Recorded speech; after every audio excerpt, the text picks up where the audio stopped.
Rabbi, wait a minute. I want to roll up my sleeves for this one. What you got for me today? How do you know it's a difficult one? Maybe it's an easy one. No matchmaking questions are easy. I love people. They're like, Aleeza, I just have a quick question. Can we just chat for a minute? And I was like, no such thing as a quick question. It's just going to be 2 minutes. Just set up an appointment. There is no such thing as an easy question. Come on, you have time. Just 2 minutes. 2 minutes. Okay. Sleeves are up. Let's go. Okay. Dear Aleeza and Rabbi, I'm embarrassed about my age. See, I told you it was going to be hard. And that I'm still single. How can I present myself to other singles and matchmakers when I'm so self-conscious? Yeah. Short answer, you're going to have to get over it. Done. Like, that's it. If you hear nothing else, that's it. We have to get you through this. You have to celebrate. You lived this length of time. I don't know what you did for work. I don't know what you did for family. I don't know what you did for helping people in the world. You are a tremendous human that has been here doing incredible things in this world. God said, not today, you shouldn't have your partner. Why? Because you don't need them. Because you were enough doing your own thing. Oh, maybe tomorrow you need them and that's going to balance you out. Good, great. But today you don't need them. Today you're fine. I needed you doing everything. So I don't care what your age is. I don't care what number, because depending on what community we talk to, we deal with everybody secular, religious, and everybody in between. So you could be 24 and like, oh, I'm so old. You could be 44 and oh, I'm so old. You could be 84. Oh, I'm so old. Right? I don't care what the number is. It's not that, oh, it's just a number. That's like a really cliche line. It's a number, which comes with a meaning, which means I lived this long in my life. I accomplished this many things. This is who I am. This is what I'm doing. And yes, I'm also seeking my partner. But I have meaning inherently before my partner comes into my life. If not, God would bring us into the world married. I agree with you. And if it's okay, can I dig I rolled up my sleeves. Come on, I'm ready to fight it out. I think this person is too full of themselves. And if you're too full of yourself, there's no space for someone else. Tell me what that means, because I don't get that. I don't get that read. Which means you are your soulmate right now. You're self-conscious, you're into yourself, there's no space for someone else. It's possible that you actually need an intervention. Why I mean an intervention, you need to feel like there's something missing in your life. I would say clear out half of your closet, sleep on one side of your bed, sit. I love this advice. I tell people all the time. Sit on one chair at your table, feel like there's physically something missing in your life. You are way too full of yourself. This is what I would say to the person. Okay, so the language it doesn't like resonate with me. It doesn't. Okay. I'm hearing it. I'm going. I don't know that it like hits me the right way. I think that they are looking through other people's eyes and prejudging, and the world around them is saying you're too old, or you've been single too long, and what's wrong with you, or your weight, or your whatever. You could substitute age for anything, but they're hearing messages and they're internalizing it, and then they're going, "I'm embarrassed. That's a bad thing. I shouldn't be that. This is wrong." You're not a mistake.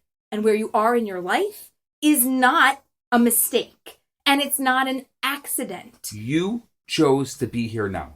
Whether it was passive or active, where you are in your life is a result of your choices. Yes, and we also... The person comes into our life when they're supposed to come into our life, and we're not in charge of that timeline. So you chose to be here. Well, hey, Rabbi, I didn't choose to be single. I don't want to be single. I've been trying to meet somebody for years. What do you mean I chose that? I'm going to fight you a little. See, You got to dig in. But no. But so you're mixing up output and outcome.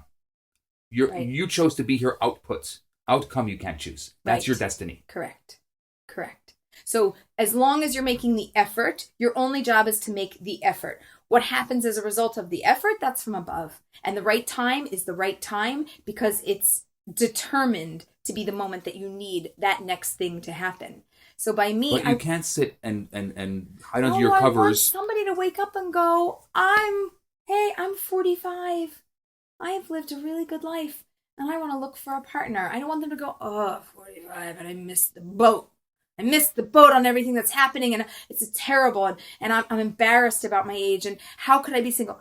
You're single! But you're alive! You also need to feel like I'm alone. You have to feel a little bad, like I'm sick of looking at myself.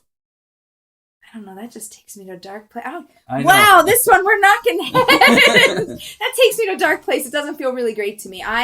I do it from another way. I want to lift somebody up and I want to celebrate. I want to make space. I'm like you, pulling back and making space in our heart and in our lives for somebody else. I describe it like, like a donut, like we punch out the middle, right? Like we create a space where somebody could come in and fill that hole.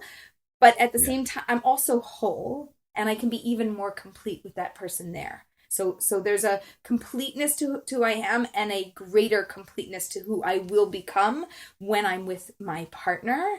And I am where I am because it's just what it is. You have to accept your age. You have to accept, where you live and what you do and your status in the world. And it's just what it is. And once you accept it, then you can go out and change it. If you're so busy worrying about your age and you don't like it and you don't accept it, you want somebody else to accept it, you can't even pitch it. It's like going into an interview and being like, well, I have all of these qualifications but I'm really too old to be doing this job. And why would you want to hire me? You could hire somebody much younger and much cheaper. Are you? What? You have to buy into this or you're not going to be able to market yourself properly. I so agree with you. And I just want to add that being single is not a generalization. You're just looking for one person. You're not looking for a whole gamut of people. You're not looking for a million people, just one.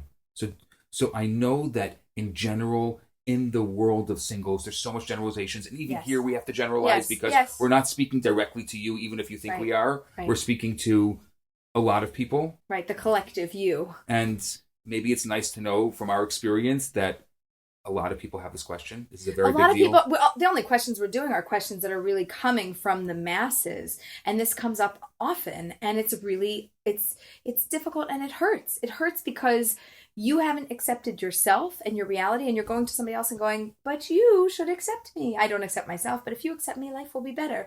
No, I'm going to accept me. That also trains me to accept you, right? If I'm not accepting of me, that also signals to the partner that I'm potentially dating, I probably won't accept you. I can't even accept myself. Mic drop. We're done. I think that's it. We're done. Perfect.